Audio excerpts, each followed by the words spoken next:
बिस्मिल्लाहिर्रहमानिर्रहीम। अस्सलाम वालेकुम। मैं सलमान दुरानी, आप मेरा यूट्यूब और फेसबुक देख रहे हैं। ख़वातीनो हज़रात, कल की जो धमाका खेज तकरीर थी उसके बाद आज हुकूमत के हल्के हैं उसमें थरथली मच गई है, हुकूमत की दौड़ें लग गई हैं और अब हंगामी इजलास हो रहे हैं।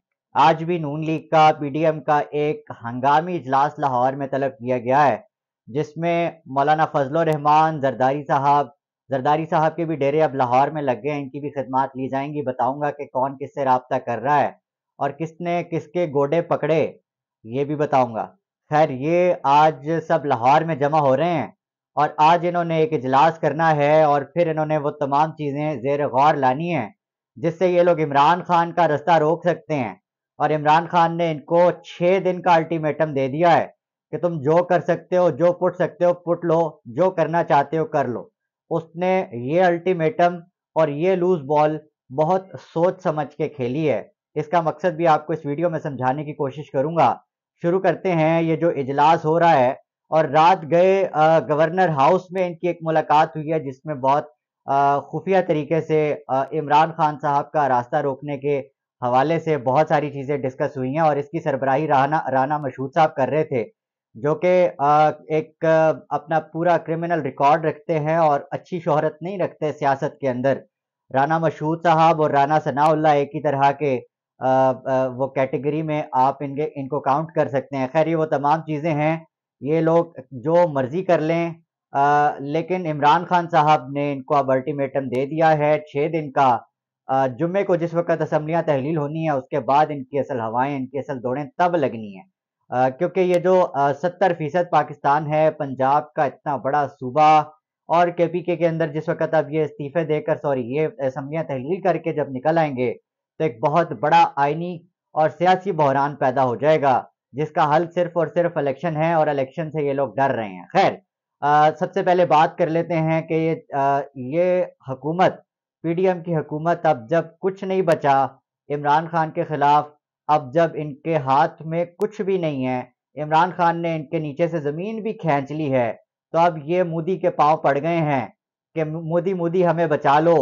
और ये पूरे का पूरा सिनेरियो क्या है ख़वातीन व हज़रात, आपको पता होगा कि बिलावल भुट्टो आजकल बड़े तपे हुए हैं नरेंद्र मोदी के ऊपर बिला वजह। हालांकि जो जयशंकर हैं वहाँ के फॉरेन मिनिस्टर, उन्होंने ओसामा बिन लादेन के हवाले से एक बयान दिया था, जिस पर बिलावल भुट्टो अपना एक काउंटर बयान देकर जान छुड़ा सकते थे, बात कर सकते थे, लेकिन भारत की मदद यहाँ पर ली गई है। जयशंकर साहब ने वो बयान दिया, उसका जवाब देना बिलावल साहब को महंगा पड़ गया है और अब पूरे का पूरा एक बयानिया खड़ा हो गया है जिसका ताल्लुक है पाक वर्सेस भारत। मतलब ये है कि अब जब कुछ नहीं बचा अपने दिफा के लिए, अब पाकिस्तान की जो इम्पोर्टेड हुकूमत है जिसको लाकर बिठा दिया गया, तो अब इनका जो फेलियर है उसको, उससे तवज्जो हटाने के लिए एक बयानिया खड़ा किया जा रहा है और वो ये है कि बिलावल भुट्टो ने मोदी को सही करारा जवाब दिया और ऐसा ही जवाब बनता था। ये है, कल से मैं देख रहा हूँ कि अखबारों में भी छप रहा है, टेलीविजन पे भी कुछ लोग बैठ के बिलावल की तारीफें कर रहे हैं कि फॉरेन पॉलिसी, फॉरेन का जो ये तमाम इसने महाज संभाला हुआ है बिलावल ने, उसके तारीफों के पुल बांधे जा रहे हैं। हालांकि पिछले 8 महीने में कितने दौरे हुए हैं, दौरों पे दौरे हुए हैं। बिलावल का कोई एक कारनामा बता दें, कोई एक सियासी या आपका स्ट्रेटेजिक महाज जिसके ऊपर बिलावल ने अच्छा परफॉर्म किया हो, पाकिस्तान की नेकनामी की हो, पाकिस्तान के सब पासपोर्ट की कदर करवाई हो, ऐसा कहीं नहीं हुआ। बल्कि जहां भी गए और वहां पर मुंह काला करवा कर आए, जितने भी ममालिक गए, पता नहीं अरबों रुपए का बजट इनका है जो जो इनके दौरों पर लगा, लेकिन पाकिस्तान के खाते में कुछ नहीं आया। ये सवाल बिलावल भुट्टो से करना चाहिए, लेकिन इस वक्त लोग उनकी तारीफें कर रहे हैं कि जी जयशंकर का सही मुंह तोड़ा बिलावल ने, मोदी का सही मुंह तोड़ा। खैर, मोदी साहब की ये मेहरबानी है कि इम्पोर्टेड हुकूमत के ऊपर जो फेलियर्स हैं उन तमाम को हटाने में वो इनकी मदद कर रहे हैं और ये एक म्यूचुअल अंडरस्टैंडिंग के तौर पे हो सकता है कि महाज खोला गया हो, क्योंकि नरेंद्र मोदी पाकिस्तान के खिलाफ हर्जा सराई करके, पाकिस्तान के खिलाफ नफरत उगल कर अपना इलेक्शन जीतता है, तो अब उसने सोचा होगा कि अब हमसाया ममालिक में भी, हमसाया मुल्क में भी अपने ही दोस्त हैं, क्यों ना अपने दोस्तों की हेल्प की जाए। तो ये एक म्यूचुअल अंडरस्टैंडिंग से एक हेल्पिंग प्रोजेक्ट लग रहा है, क्योंकि अब इनके बस में तो कुछ भी नहीं है। अब सिर्फ एक एक ही बयानिया रह गया है, और ये कि अब अवाम को एक और नया चूरन बेचा जाए कि पाकिस्तान और भारत दुश्मन हैं, और भारत के खिलाफ बयानात देकर आप सियासत के महाज में उतरें, और इलेक्शन में तो आपको उतरना ही है, क्योंकि यह है एक अटल हकीकत। 70% of the people, the population wants new election. वो एक नया मैंडेट चाहते हैं। तो खैर, इसके बारे में भी मैं आपको वीडियो के आखिर में एक ऐसी वीडियो दिखाऊंगा, ऐसा क्लिप सुनाऊंगा, जिससे आपको पता चलेगा कि 70% लोग वाकई इलेक्शन चाहते हैं, और वो किसको चाहते हैं अपना प्राइम मिनिस्टर बनाना। और सबसे पहले बात कर लूंगा जो हुकूमत की कोशिशें हैं। इमरान खान ने कल अपने बयान में ये कहा था कि ये अब इलेक्शन कमीशन को साथ मिलाएंगे और इंतखाबात को मौखर करेंगे। तो फिर इमरान खान साहब ने ये लूज बॉल क्यों खेली? क्योंकि इमरान खान साहब को पता है कि मैं इनके साथ, क्योंकि वो इनको, उनकी जो एक टैक्टिक है, जो स्ट्रेटजी है, वो तो इनको थकाना है, इनको मजीद एक्सपोज करना है। तो Imran Khan knows how to play the ball. तो उसने अपना आखिरी कार्ड खेल दिया, जो बज़ाहिर आखिरी है, लेकिन खान का अगला शॉट क्या होगा, अगला कार्ड क्या होगा, ये खान ही जानता है, इसके अलावा कोई नहीं जानता। लेकिन तारीख गवाह है, पिछले 8 महीने में उसने इनको भिगो भिगो के मारा है, हर एक को एक्सपोज किया। और अब खान का इस अवाम पर एक बड़ा एहसान अजीम ये है कि इस वक्त तमाम का तमाम सिस्टम हमारे सामने नंगा खड़ा है, और हमारे लिए फैसला करना बहुत आसान हो गया है कि हमने सही और गलत में फैसला कैसे करना है। खैर, इनके जो अज़ाइम हैं उस पर थोड़ा सा डालते हैं, नज़र डालते हैं। इन्होंने इलेक्शन कमीशन को मिलाया, और इलेक्शन कमीशन ने महकमा शुमारियात को मिलाया। इनकी एक मिली भगत, इनका एक प्लान है, वो मैं आपको बताता चलूं। इलेक्शन कमीशन ऑफ पाकिस्तान का कहना है कि मरदम और खाना शुमारी की फहरिस्तें ताखीर से मिली तो अगले बरस आम इंतखाबात का इनकाद मुमकिन नहीं हो पाएगा।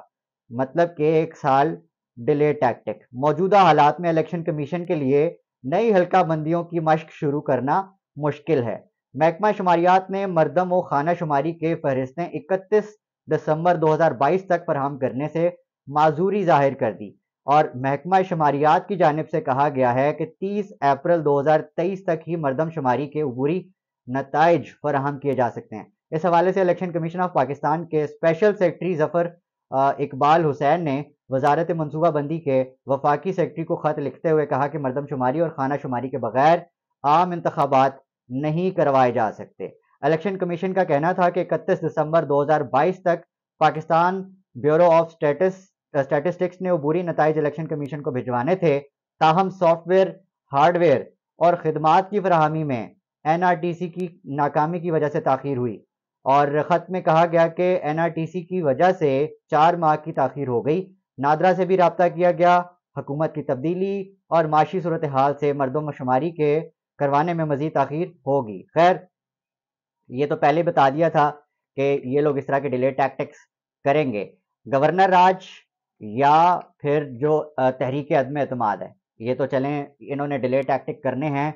इसका फ्यूचर क्या होगा ये तो अब वक्त बताएगा, क्योंकि ये प्लानिंग कर रहे हैं, ये बहुत ख़तरनाक प्लानिंग कर रहे हैं। और 1 साल मज़ीद आपकी मईशत को इस इम्पोर्टेड हुकूमत के मज़ालिम सहने पड़ेंगे। सह पाएगी नहीं सह पाएगी ये तो वक्त बताएगा। खैर, गवर्नर राज या फिर अदम एतमाद इस मुल्क में लगने जा रहा है, क्या होगा इस पर एक छोटा सा बयान सुन लें गवर्नर KP का। वो चाहते हैं कि गवर्नर राज ही लगाया जाए, और उन्होंने साफ इनकार कर दिया है कि जी अदम एतमाद के वोट के लिए हम नहीं कहेंगे। और इन्होंने भी वही एक घिसा पिटा बयानिया दोबारा जो इनके पास रह गया है, वो दोबारा इसका रिबटल कर दिया। उन्होंने कहा कि जी सारी जो सियासी जमातें हैं वो चाहती हैं कि जो मरदमशुमारी है वो नहीं होनी चाहिए, और नई मरदमशुमारी के तहत इंतखाबात होने चाहिए। पिछले जो मरदमशुमारी है इसमें बहुत सौ को एतराज़ात हैं, और जो नहीं होगी वो जून में मुकम्मल होगी। और सितंबर में, जहां कहते हैं कि जून में ये लोग इलेक्शन मांग रहे हैं, वहां ये सितंबर में अगर इलेक्शन कर दें तो कोई मजायका नहीं है। खैर, मेरे ख्याल में ये गवर्नर राज लगाएं, ये अदम एतमाद लाएं, या ये कोई भी टैक्टिक अपनाएं, ये इनके साथ वही होगा जो कि हमजा शहबाज के साथ हुआ था और उसकी जाली हुकूमत के साथ हुआ था कि सुप्रीम कोर्ट ने उसकी जाली हुकूमत को उड़ा के रख दिया था। और इमरान खान का जो मकसद है वो सिर्फ और सिर्फ इनको थकाना था और इनको एक्सपोज करना था, वो तो पूरा हो चुका है। लेकिन अब अगर ये सोचा जा रहा है कि आप डिले टैक्टिक करके इमरान खान की पॉपुलैरिटी को कम कर देंगे, तो आपकी इतला के लिए अर्ज है कि पाकिस्तान में इस वक्त 70% जो लोग हैं, 70% बहुत बड़ी तादाद है जो इलेक्शन चाहते हैं और जो इमरान खान पे अपने एतमाद का इजहार करते हैं। छोटा सा क्लिप और फिर मैं आपसे इजाजत चाहूंगा। मैं फिर वही बात करता हूं कि बंदों को गिना जो है जाता है, बंदों को तोला नहीं जाता। और इमरान खान साहब को जो है वो गिना जाए तो वो एक पॉपुलैरिटी का उरूज है उन पर। आप किसी भी तरीके से, आपसे जब महंगाई की बात की जाए तो आप कहते हैं तोशाखाना, आपसे जो है एवन फील्ड अपार्टमेंट की बात की जाए तो आप कहते हैं तोशाखाना, आपसे बात की जाए कि जनाब आपने मुईशत का बेड़ा गर्क कर दिया, जो है हमारे पास 6.7 पर हमारे रिजर्व आ गए, तो वो कहते हैं तोशाखाना। देखिए मैंने इस पे सर्वे किया, मुख्तलिफ जो है वो जराए हासिल किए और मैं खुद भी फील्ड में निकला, तो उससे ये अंदाजा होता है इस किस्म के तोशाखाना और जिस तरह ये हुकूमत ये केस लाने की कोशिश कर रही है, इससे इमरान खान साहब की पॉपुलैरिटी पे कोई फर्क नहीं पड़ा। जो उनके हार्ड किस्म के फॉलोअर हैं वो कहते हैं ये बकवास किस्म के जो केसेस हैं जो हुकूमत लेके आने की कोशिश कर रही है, उनसे महंगाई कंट्रोल नहीं हो सकी, उन्होंने कोई काम नहीं किए, तो इस वजह से अब ये मलबा जो है वो किसी तरीके से इमरान खान साहब की तरफ डालने की कोशिश की जा रही है। असल में नाहिल करना है, नाहिल करेंगे तो फिर वो शायद वो समझते हैं कोई ऐसी सिचुएशन आपको लगता है कि इमरान खान की पॉपुलैरिटी को कोई फर्क नहीं पड़ा? मेरे ख्याल में जो मैंने सर्वे किए हैं, देखिए मैं बिल्कुल एक इंडिपेंडेंट राइट दे रहा हूं, जो मैंने मार्केट से चीजें हासिल की, चाहे वो मुस्लिम लीग नून से ताल्लुक रखने वाले फॉलोअर हो या इमरान खान के, उनको कोई फर्क नहीं पड़ा। वो बल्कि नून लीग के कुछ वोटर जो है वो इमरान खान की तरफ जो है वो रुख करते अपनाई देते हैं। वो ये कहते हैं आप जो है अपनी परफॉर्मेंस से अपने आप को पीडीएम को मनाए। आप जो है इस तरह से देखिए, आपने कई केसेस खोले। परफॉर्मेंस का सवाल तो हसन अवाम हर जमात से करती है। पॉपुलैरिटी पे कोई फर्क नहीं पड़ा और बल्कि नून लीग के जो वोटर थे वो भी कन्वर्ट होके अब पीटीआई की तरफ आ रहे हैं।